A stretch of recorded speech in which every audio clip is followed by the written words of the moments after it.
Welcome back, everybody. We've got Mikey Matthews here ahead of Cal's home contest at California Memorial Stadium against Syracuse. We'll go ahead and get started with Matt Moreno from Rivals. Go ahead, Matt. How's it going, Mikey? Good. How are you? Doing good. You just want to talk about your first touchdown. What was it like getting in the end zone and kind of getting that experience for the first time in college? It was definitely a blessing to get my first touchdown. The feeling was so unreal. I honestly was supposed to celebrate, but I didn't know what to do. So just had to enjoy it with my brothers and had to dab everyone up. And Nando threw a good ball, so I had to make sure I saw Nando and had to give him some praise for getting the ball in my hand. So that was really awesome. So it's definitely a blessing, though. Can you talk us through that play, kind of what went right and kind of what was your end of that? So we were a tempo play right there. It was to the boundary, so I had to hurry up and I just had to catch previous for that on that first down. So I had to hurry up and get the ball to the ref and just get lined up as quickly as possible. And we seen it was man to man. I knew that I had the opportunity to go win, and I did, and just had to execute the catch and just made the catch, and that's all. Thanks, Mikey. Thank you. Jeff Rado, Cavaliers on that side.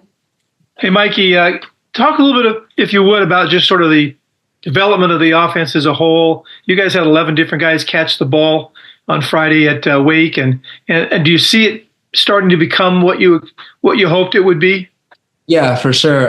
We were really big on just getting a lot of rhythm throws this last weekend, and that's what we just focused on. And that's what we're going to continue to do. Just get the balls to the guys in space and just allow us to make plays, and that's what we did. Just make plays whenever we get the opportunity to. It's my sense that you guys ratcheted up the tempo even more this past week. Is that the case? And how does that work for you? How do you think that helps you guys thrive? It just allows us to thrive because we control the whole tempo of the defense, and especially when they get out of breath, it just allows us to keep going because we do this like every day at practice. We push the tempo at practice every day. It might be even faster at practice because of like what we're allowed to do and like the control of the refs and all that. But when we have control of the game, it allows us to just do whatever we want, and that's what allows us to like get in the end zone. Was the Wake Forest game the fastest tempo you guys have played with, you think? Yeah, for sure. I think we had about 31 first downs, so it just allows us to just get the ball in space and just get first downs. That's what we're allowed to do.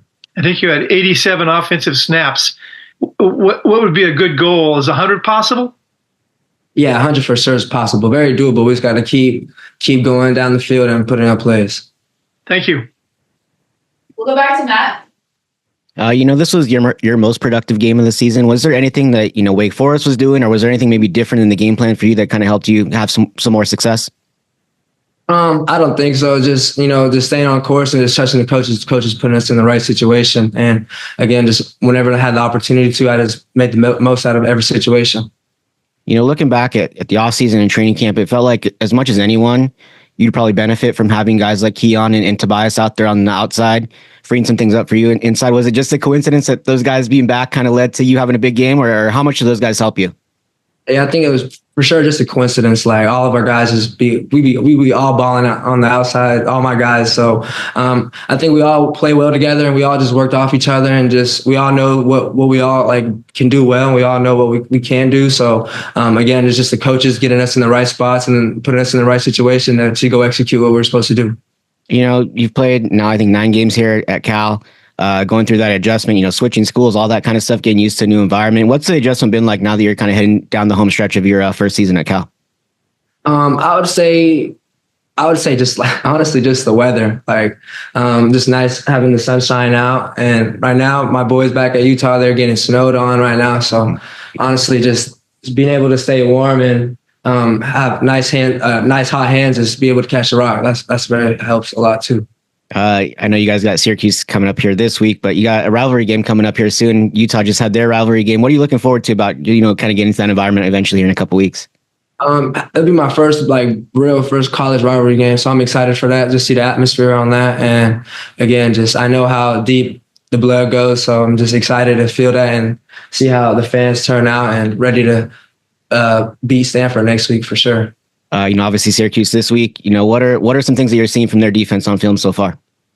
There are a lot of they sit in a lot of zones. So mostly like what Wake Forest did, they're just going to sit a lot of zone. They have a lot of big dudes on their team, so we're just going to have to exploit them and just make a lot of guys miss and again score a lot of points this week. Going back even to that, before the Oregon State game, it felt like there was kind of a good feeling about this team, even though you guys had not been able to kind of rack up some wins. Now that's changed. You guys have a couple wins under your belt. What's the vibe been in the locker room, the last few weeks as you guys, beat Oregon State, go through the bye, and then, beat Wake Forest?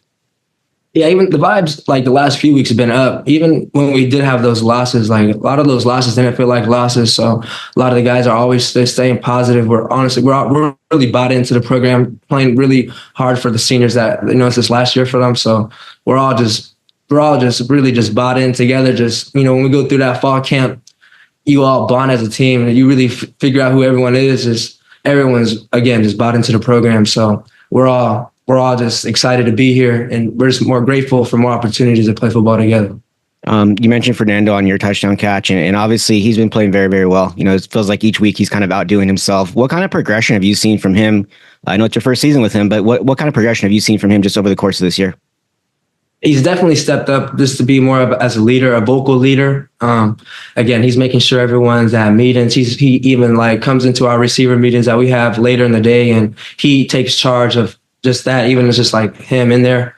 So I like this. He always is a great leader. Even on the field, he's taking control in the huddle. He got the green dot on the helmet. So in the huddle, he's always just taking charge of everyone, making sure everyone is just staying intact and making sure no one is getting flustered or anything like that.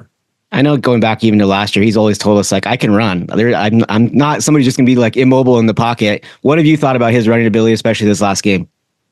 Yeah, it's great for him just to extend plays. I know he's, looking even when he does run, he's still looking to like extend the play, looking for the guys down the field. So it's nice knowing he can extend the plays and get around outside the pocket and make the guys miss. We still got to get open down the field. Even though he's running around, he's still looking to throw the ball down the field.